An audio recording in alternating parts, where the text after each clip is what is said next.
This episode of the What's Happening Delco podcast is sponsored by Delco Meets for Business. Check us out on Meetup at Delco Meets, the number 4 business, and attend one of our incredible networking events. Be sure to register, and we'll see you there.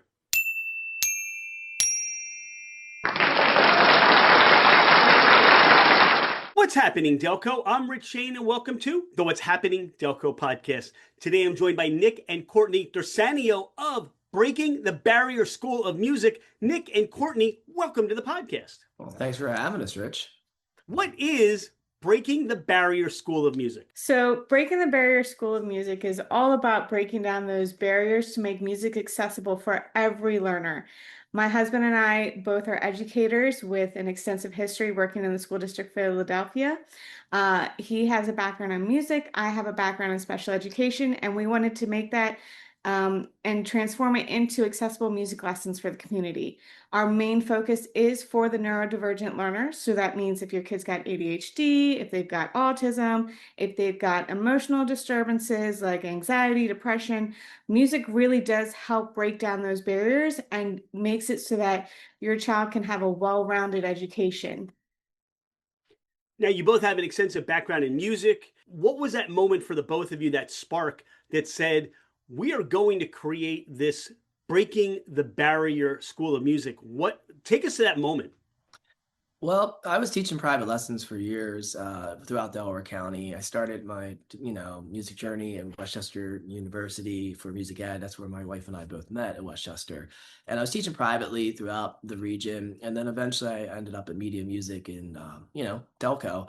And I was like, well, this is really nice. I had a good clientele there. The students, the people were lovely. And then eventually Media Music closed down and I had a great clientele and I just opened up my own business in Aston, Pennsylvania.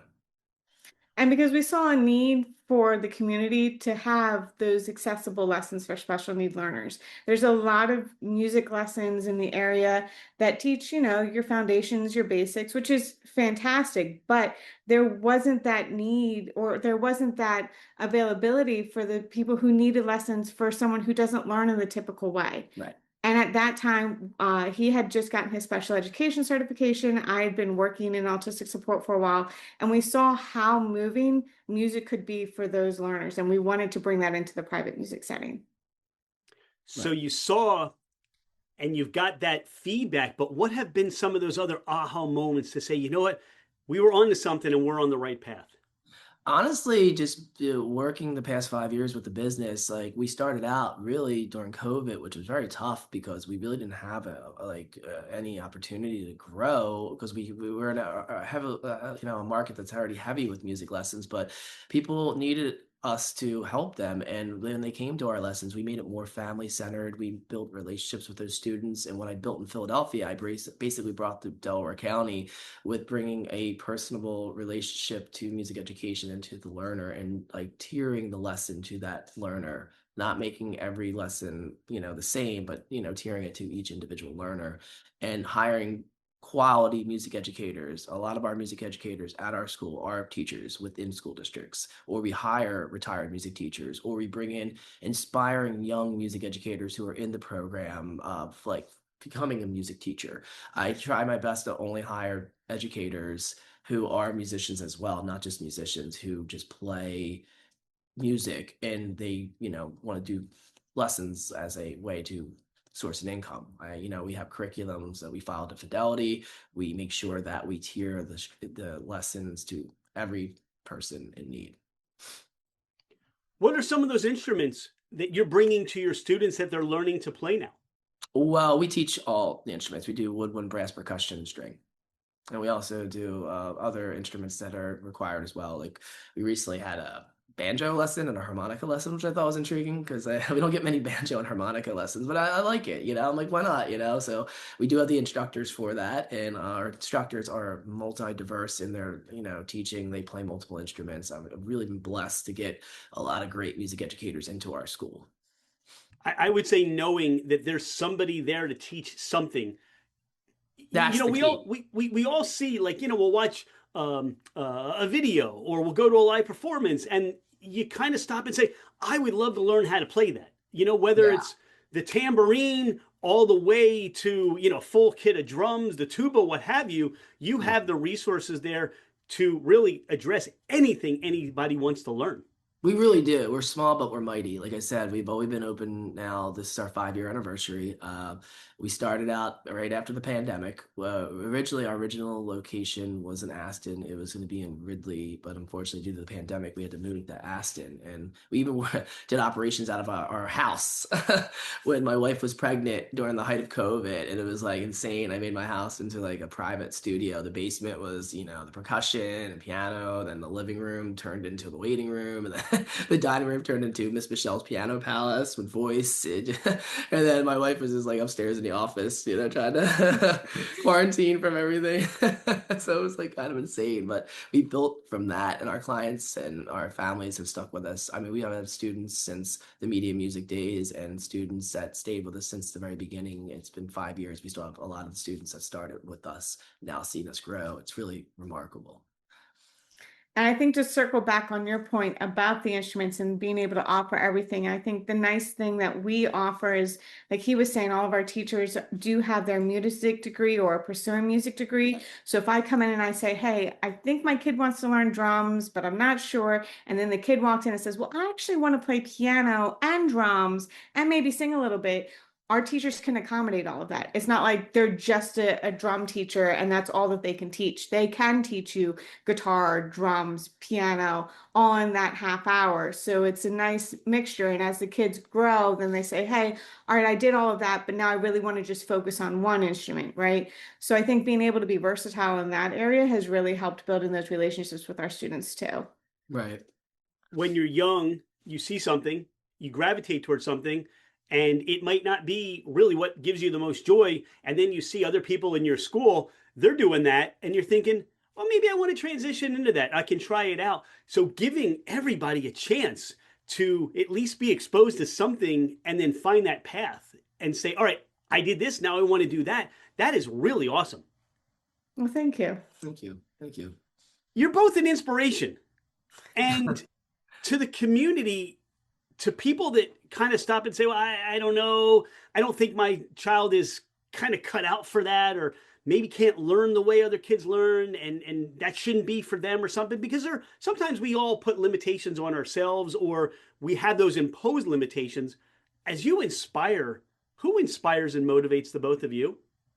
Well, who inspired me was my parents with their hard work and their way to never give up. I started out my musical journey late in life. I was originally an athlete in high school, and I always played drums in a garage band. It wasn't until my senior year of college, I mean high school, excuse me. I started learning how to read music, and then I had to like really catch up to all those people to like go to music school. So I took a 2-year sabbatical from like, going to community college and learning how to properly read music, taking private lessons from multiple teachers. It wasn't thanks to Dr. Craig, God rest his soul, and Dr. Hanning at Westchester University for taking me under their wing and really guiding me through my musical journey to become a great teacher.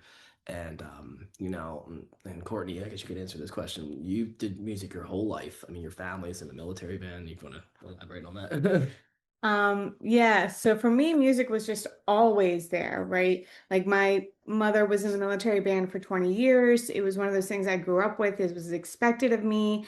And then when I went off to college, I kind of broke away from it and I thought that I wouldn't do music at all. And then I met Nick and he was like, "No, you got to come back. Like you've got such a gift that you can share with everybody." So I think it's kind of cliche, but he kind of inspired me to pick up the sword, so to say, and come back into music and do it in my own terms, which I think was really cool.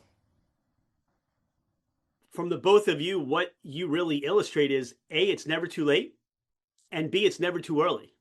And No. from that standpoint, music is something that we can adopt in our own lives whenever. We just need to be ready, perhaps the time, and most importantly, two people like you who can mentor us, who can coach us through the skills and things that we need to learn. So that's really important, especially again with the area, with what Breaking the Barrier School of Music really focuses on and really helps to promote within our Delco community. Where do people find you? You said Aston. How do they find you if they want more information and want to start their journey in music or their children's journey in music? Well, you can find us on Facebook. We have our Facebook, we have our website, we have our Instagram account, we have a TikTok account. Everything is by our shortened name, which is BTB School of Music. But you can find us all on those locations. Our Instagram and Facebook obviously give you a little bit about who we are in our day to day, our student of the month lessons, our recitals. Um, YouTube channel, don't forget YouTube. that's right, our music tip Mondays, where we give you little suggestions on how to practice and things to improve upon. And then our website, which gives you like a whole idea of who we are and what we offer in the upcoming months. What are So. your favorite instruments to play for the both of you? Well, I'm actually a drummer by trade, so I'm a classically trained percussionist from Westchester, but I really honed my skills on drum set. I played jazz drum set. I played in cover bands, original groups, jazz trio for 17 years. I played with Windows Music Productions as a percussionist, so I did my fair share of playing. And then I also play bass and guitar. I minored in classical guitar. I'm also a choral director, so I do a lot of voice. But I play a little bit of every instrument. I think it's important that I'm a well-diverse musician so I can teach it. I always say if you can't teach it, I mean, if you can't play it, you can't teach it. So I try my best to play a little bit of everything, keep my hand in each thing that I can do, and I try to instill that in all my students. So, Who's your favorite drummer, Nick? well, it depends. I mean, you got, if it wasn't for Dave Grohl, I probably would have never picked up a pair of drumsticks. Watching him on MTV when Smells Like Teen Spirit came on, I was like, that's what I want to do. And I saw him play. He was just so intoxicating to watch, like the hair, the friggin', playing like hard hitting, like his style, which that's my favorite rock drummer. Then you get into the jazz, you got Philly Joe Jones, you got you have so many different drummers that you could think about, throughout. But honestly, yeah, I always mention Dave Grohl because he's what got me into it first, and then I opened up the world to other great musicians. But yeah. How about you, Courtney? Mine's always been singing. I love singing now, always sing around the house to the point where my son now sings along with me. So that's kind of my thing. When I was in high school, I did a lot of musical theater, which is why it's so great to transform that and do that at our school. I really love working with the younger students and instilling that love of music through singing because I feel like that's just the most natural thing. And if you can get used to singing with your voice, you can get used to playing any instrument. Exactly. If you can sing it, you can play it. I always tell my drummers that, from my guitar players that to my bass players that, singing the rhythms. And then, I mean, my drum line the other day, we had them sing their parts because they were just not getting it. So, it's like I said, like I'm a music teacher by day, then a business owner by night, but I'm constantly teaching music basically 23 out of the 24 hours of the day because I'm like doing it in the morning at my school, in Philly, and then I'm going to Breaking the Barrier after hours and doing it there as well. Courtney, favorite singer? That's tough, but I'd say the one I always fall back to is Minnie I Riperton. was gonna say that, Okay. yeah. And Yeah. and what about favorite school or favorite musical?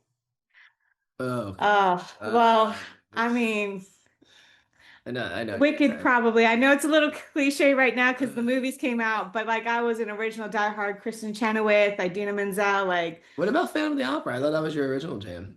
Phantom of the Opera is pretty good, but Wicked, I always come back to that And one. ironically, I wasn't a musical kid. I never did theater until I had to start teaching it in Philly, which is hysterical because all the kids are like, "Man, Mr. D, how many shows you do?" I'm like, "Well, about that." Like, I did have to learn on the fly because, out of nowhere, we started doing a musical program at our school. So we've been doing that for 12 years in Philly too. So it's like insane. You All know? right, for you both, you teach in Philly, you live in Delco, you're out and about in the community, you have your cheesesteak craving. Where are you going for your cheesesteak? Well, the funny thing about that is that we're in Roxborough, so like, even though we live in Delco, don't get me wrong, we still live like, we live right in Aston, right across from the studio. But I'm like 90% of the time up in Philly too. So Delisandro's, you always have to, that's pretty good. And Angelo's is pretty good. yeah, Angela's is like everybody says Angela's. You can always do Chubby's across the street too, from That's a like war right there. That's That's the for sure. Chubby's and Roxborough Pats and Ginos right there. Oh, That's right. Pasagenos is more of your like they say Pasagenos is more of your touristy, but see the thing is like my family grew up in Southwest Philly, so like it's funny like I grew up going to Pats, and I know everybody like craps on Pats, but like I think Pats is pretty dope. But then again, like Angela's has a great role. They do have a We're good in one. the whole cheesesteak debate here, whatever. Nick, I'm going to tell you to stick to music because if you're touting Pats, man, I got questions for See, you. that's what everybody's saying. Like everybody, but I grew up with it. See, that's the thing. Like I grew up going to Pat's. My dad would take me, it'd be like 2 in the morning. Like we like, hey, let's go to Pat's, and that's what he grew up doing. In Southwest Philly, it was just easier going to like Pat's on, like, in South. I had a lot of family being Italian, like on South Philly all the time. It was just we hit the Pat's up. So I had like 3 nights of the week sometimes. Nick, you don't need to defend your family tradition. It's okay. Hey man, but I have to because everybody's craps on Pat's. I mean, let me get me wrong. We did the skinnies recently. That was pretty dope. Yeah. Yeah. So All right, you've satisfied your cheesesteak craving and you're going for pizza. Where are you going for pizza? well, I want to shout out. I guess we have to shout out Delco. You got to go to Coco's, man. Oh yeah. Coco's is definitely the hit. We do our fantasy football draft there for the PTV. We do our fantasy football draft there every August. The PTV staff. We always go there and hit it up. But All I right. will say my son, who is 5, is a diehard fan of Papone's. Yeah. And just like our They're a business, great family business. So they're amazing pizza too. So they always greet him by name. They always like give him fist bumps, high fives for Valentine's Day. They made him a heart-shaped pizza. He was like in love. So I can't rave enough about Papone's either. yeah. All right, this segment of the What's Happening Delco podcast is brought to us by Taft Treats. That's TAFF Treats, TREATS. And they'll ship to you. So go to their website, tafttreats.com, and pick out all your favorites. But what they want to know is, what do you put on your pizza? Cheese. I like a good white pizza with ricotta and onion. Yeah, Tass is a good business too. I remember when they first opened. He's a school teacher too, I believe. And then he did Yeah, the freeze-dried candies, the Skittles, the s'mores, the Yeah. Laffy Taffies. We love hitting them up too. Nice. Pretty appreciate that. Appreciate that endorsement. That's awesome. Yeah. You're out and about and you have a convenience store need. Where are you stopping? Wawa or Royal Farms? Oh, definitely Wawa. 100% Wawa. Rural Farms, and that's I just came into it. Yeah, okay, yeah, well, Yeah. How do you describe Delco to someone who's never been here before or has not heard of Delco before? The best small big town. It's like there's certain parts of Delco that's very small in town, like very like secluded, and then you got like other places that feel like you're in Philly. Like it's very busy and bussing, and Delco, the people are hardworking and they believe where they like live is the best, and that's a great attitude to have. Like it's very important to have that pride where you live, because without that, then the town falls apart. People in Delco work hard, and that's what it's all about. You stay here, you build a family, you build a business, give back to the community. That's what makes a great community thrive. You have friends or family coming in from out of town and you want to give them or take them to that Delco experience. Where are you sending them or where are you taking them? To the Delco experience, well, let's see. What would be? You gotta take them to Colonial Village to get food. You gotta get your cold cutlets and stuff like that. Go to Colonial, and then after Colonial, you take them to. It's a shame the hot dog place closed years ago. The Last Stand. That would have been very Delco-y. Go there. Remember the So Last Stand hot dog? you're doing a little eating, a little food shopping, yes? Yeah. Absolutely. And what else would you take for the Delco experience? I'm trying to think, man. Like, cause you caught me off surprise with that. I don't know. I mean, I guess you take him to Tom Jones too. Oh yeah, you gotta take it to Tom Jones. 100%. You gotta take him to Tom Jones. I'm trying to think, like, and then you go to Media too. You go to Media, all the small shops are really nice. That's pretty cool. You go to Media, Yeah. whatnot. Yeah. Here you go. And if you're going to Colonial Village, pick up some Desi Dills. They've been a guest on the podcast, and they have so many great flavors and varieties. You'll never get tired, and you'll find the ones that you're like, I need these. Make sure they stay in stock. Is there anything we haven't spoken about today on the podcast, Nick and Cortney? Anything you want listeners to know more about you or more about Breaking the Barrier School of Music? So one thing I would say is that if you're curious about music lessons, but you're not sure you want to commit to anything, we offer trial lessons. We offer classes. Right now, we're getting ready to start up our winter classes again on February 21st. Mhm. We have string classes. We have piano classes. We've Every got Saturday. children's classes. All of these are no experience needed. Come and join us. Our string classes is not just like your classical violin, viola, but we also have guitars that come join us, ukuleles that come join us. We call it String Fusion. So that happens every Saturday at 1:30. Then we also have our children's class, Little Kids Big Voices, every Saturday at 10 a.m. with Miss Abby or myself, Mr. Nick, or Mr. Joe leading the class with Miss Sam. We also have our open house, which is on Tuesday night, February 17th, where you can just come and check out the studio, take a look at what we offer. I'm giving a tour, the walk around. We have our performances. We have an adult band that performs out regularly. We have a show at Home Base Bar and Grill in Wilmington, Delaware on February 21st. They're playing from 1 to 3. So we offer, performance opportunities for adults. We also, offer children's groups as well. So there's always plenty of playing opportunities for our young and older students. We service everybody from infantile to elderly. And we have summer camps coming up too. So if you're looking for a summer camp, we do offer those as well. June, July. We're doing jazz in June. We're doing Christmas in July for July. And then we're doing a Halloween with a Ghostbuster feature because our son is obsessed with Ghostbusters right now for August. So, well, let's not forget about our toddler camp that we just yes. opened up too. At the end of July, we were having a toddler camp, which is servicing students from 2 to 5. This toddler camp is a half-day camp that starts at 9 a.m. and we conclude around 11:30. 11:30 noon. Okay. And they also perform. Last year they did TV themes, so they did Batman, Paw Patrol, Peppa Pig on a whole bunch of different instruments. So it was a good concert. Yeah. Cute.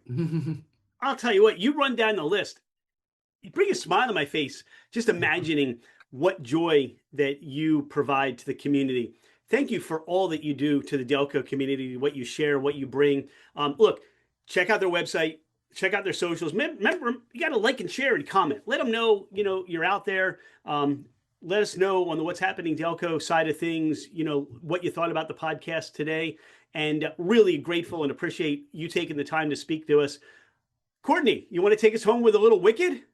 Oh, I don't know if I could do that today. All right, we'll ask you to warm up on the next time we come together. Again, I want to thank you so much for your time today, and definitely look forward to seeing more of what Breaking the Barrier School of Music is doing to help promote school, to promote music enjoyment, and all that you do. So thank you so much.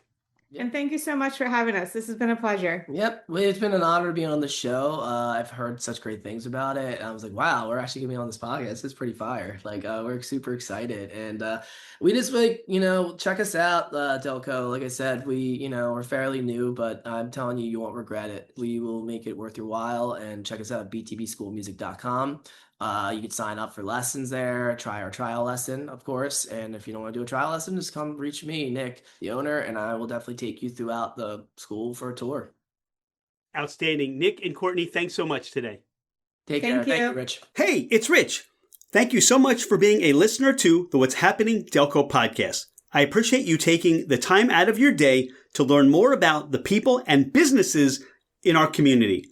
I have been a real estate agent for over 25 years, working with first-time home buyers to last-time home sellers. As a listener of the podcast, my gift to you is a complimentary 1-year American Home Shield home warranty. This is for buyers and sellers that I help. If you're looking to move anywhere in the United States, I have you covered with an amazing network of real estate agents. I look forward to hearing from you.